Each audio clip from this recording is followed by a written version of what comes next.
আসসালামু আলাইকুম দর্শক। অতি উৎসাহী পুলিশ অফিসাররা এবং অতি উৎসাহী সরকারি আমলারা বরাবরই আপনার বাংলাদেশের নির্বাচিত সরকারকে ডুবায়।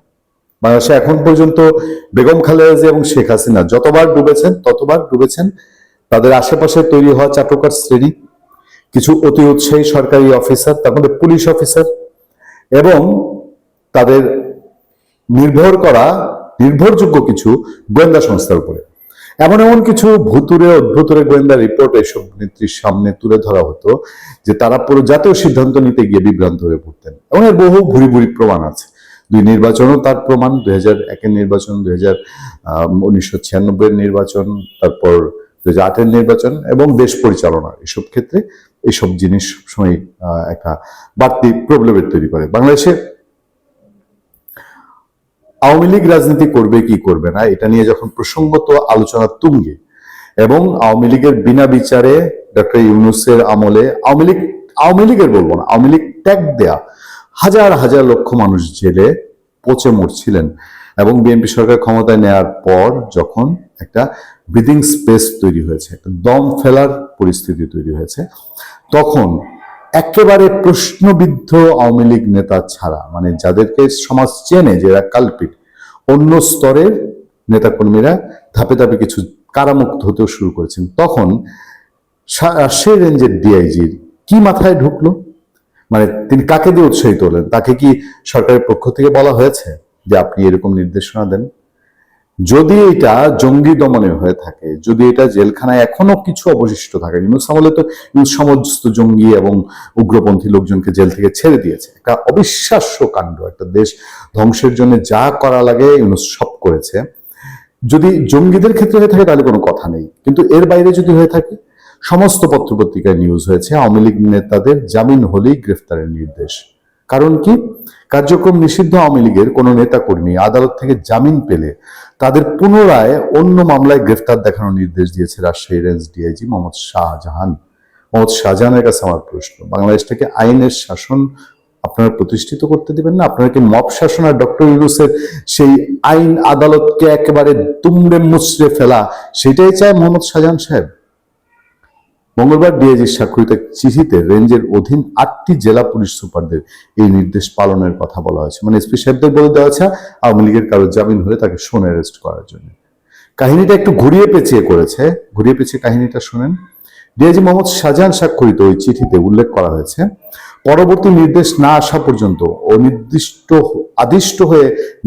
আদিষ্ট হয়ে নির্মুক্ত বিষয়গুলোর প্রতি আপনার দৃষ্টি আকর্ষণ করা হচ্ছে। আচ্ছা, যদি হতো তাহলে সব ডিআইজি তো এই চিঠি দিত বা পুলিশ হেডকোয়ার্টার থেকে যেত, শুধু রাজশাহী ডিআইজি দিয়েছে চিঠিটা একটু প্রশ্নবিদ্ধ না? এক, কার্যক্রম নিষিদ্ধ স্থগিত ফেসিস্ট সংগঠন সমূহের যে নেতৃবৃন্দ এবং কর্মী জামিনে মুক্তির পর দলকে শক্তিশালী, সংগঠিত এবং মাঠ পর্যায়ে তৎপরতা প্রদর্শন করতে সক্ষম, তাদের জামিন হওয়ার পরে অন্য মামলায় গ্রেফতার দেখাতে শোন অ্যারেস্ট হবে। মানে মোটামুটি হিম্মত আছে পলিটিশিয়ান যে আওয়ামী লীগের লোকজন, তাদের জামিন হইলে তাদেরকে আবার শোন অ্যারেস্ট দেখানোর জন্য। আপনারা খোঁজ নিয়ে দেখেন যে আওয়ামী লীগের মোটামুটি হিম্মতওয়ালা লোকজন ইতিমধ্যে 2-4-5 বার শোন অ্যারেস্টের মধ্যে পড়ে গেছে।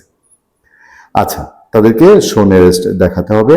আর যারা বর্ণিত বৈশিষ্ট্যের অধিকারী নন, মানে যারা আডুবাঙ্গা আওয়ামী লীগ আর কি, মানে গিয়ে এলাকায় কোনো প্রভাব ফেলতে পারবে না, তাদের জামিন হলে গ্রেফতার বা শোন অ্যারেস্ট দেখানোর প্রয়োজন আপাতত নেই।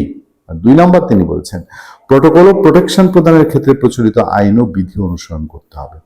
চিঠিতে আরো বলা হয়েছে, ইতিপূর্বে এ বিষয়ে গ্রুপ মেসেজের মাধ্যমে পুলিশ সুপারদের অবহিত করা হয়েছে। সবাই এখন হোয়াটসঅ্যাপ মেনটেন করেন, আপনারা জানেন। বিষয়টি অত্যন্ত গুরুত্বপূর্ণ ও অনুসরণীয় হিসাবে উল্লেখ করা হয়েছে চিঠিতে। রাজশাহী রেঞ্জের আওতায় থাকা রাজশাহী, চাঁপাইনবাবগঞ্জ, নওগাঁ, নাটোর, পাবনা, সিরাজগঞ্জ, বগুড়া ও জয়পুরহাট এই 8 জেলার পুলিশ সুপারদের কাছে এই নির্দেশনা পাঠানো হয়েছে। আসলে কিছু বলার বাকি থাকে না। বাংলাদেশে চূড়ান্ত সিদ্ধান্ত তারেক রহমানের হাতে। তারেক রহমান সিদ্ধান্ত নেবেন বাংলাদেশ কি ডক্টর ইউনূসের সেই দ্বিধাবিভক্ত বাংলাদেশ চলবে, নাকি একটা সম্প্রীতি সাম্যের বাংলাদেশ চলবে। আওয়ামী লীগ কি ইস্যু, আওয়ামী লীগ ফিরে আসবে কিনা, আওয়ামী লীগ সতীসাধ্য হয়েছে কিনা, আওয়ামী লীগ গঙ্গা স্নান করেছে কিনা, এটা অনেক বড় প্রশ্নের বিষয়। যে আওয়ামী লীগ যদি গঙ্গা স্নান না করে থাকে, পুত পবিত্র না হয়ে থাকে, এই বাংলাদেশে আওয়ামী লীগের পলিটিক্সের সেই ব্যাকডেটেড পলিটিক্স, যেটা তারা 24-এর 5 আগস্ট পর্যন্ত করে গেছে, এইটা আর বাংলাদেশে চলবে না। আওয়ামী লীগের ওই বঙ্গবন্ধুর আদর্শ টিকে আছে, সেই আদর্শটুকুই থাকবে, বাট রাজনীতিতে আওয়ামী লীগকে আসতে হলে তাকে স্মার্ট পলিটিক্সে আসতে হবে, তাকে পুরোপুরি খুলনেলচা বদলে আসতে হবে। সেটা এসে তাকে তার পরীক্ষা উত্তীর্ণ হতে হবে, নিশ্চয়ই পুলিশের পরীক্ষা দিয়ে না। পুলিশ নিশ্চয়ই নির্ধারণ করবে না যে কোনটা খারাপ আওয়ামী লীগ, কোনটা ভালো আওয়ামী লীগ। এটা জনগণ একটা ভোটে আগামী 5 বছর পরে সেই ভোটের মাঠে আওয়ামী লীগ যদি গঠনমূলক রাজনীতি দিয়ে, এবং অবশ্যই প্রতিহিংসা পরায়ণ হয় না। আমি বারবারই বলবো, যখন এনসিপি বহু অন্যায় করেছে, আকাশসম অন্যায় করেছে, আওয়ামী লীগের সাথেও অন্যায় করেছে, বাংলাদেশের মানুষের সঙ্গেও করেছে, এবং তথা এনসিপি বলতে জামাত ইসলামী, তারাও প্রতিহিংসা পরায়ণ হয়েছে।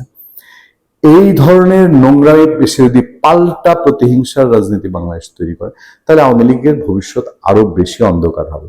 সেটা আওয়ামী লীগের উপর, বাংলাদেশের রাজনীতিবিদদের উপরে সেই সিদ্ধান্ত নেওয়ার সুযোগ দিতে হবে, বাংলাদেশের জনগণকে সেই সিদ্ধান্ত নেওয়ার সুযোগ দিতে হবে, কাকে সে প্রত্যাখ্যান করবে, কাকে সে গ্রহণ করবে। বাট পুলিশ প্রশাসন এখনো যদি বেছে বেছে বাংলাদেশের রাজনীতিতেই কাঁটা ঝুলিয়ে রাখতে চায়, যে এই কাঁটা দিয়ে তারা ঠেকিয়ে ঠেকিয়ে, বিএনপির স্বরাষ্ট্রমন্ত্রী, তিনি যখন স্বরাষ্ট্রমন্ত্রী হননি, তিনি ইউনূস আমলে বলেছেন পুলিশ দিয়ে কতদিন আপনারা আওয়ামী লীগ ঠেকিয়ে রাখবেন, সাউদ্দিন আহমেদের কথা। সুতরাং এখন সেই শাহজাহান সাহেব, তিনিও যদি আওয়ামী লীগ এভাবে ঠেকাতে যান, তিনি কি সরকারের ভালো চান? ভালো থাকবেন, সুস্থ থাকবেন। আপনার সাথে আমি আতিক রহমান, পূর্ণিয়া।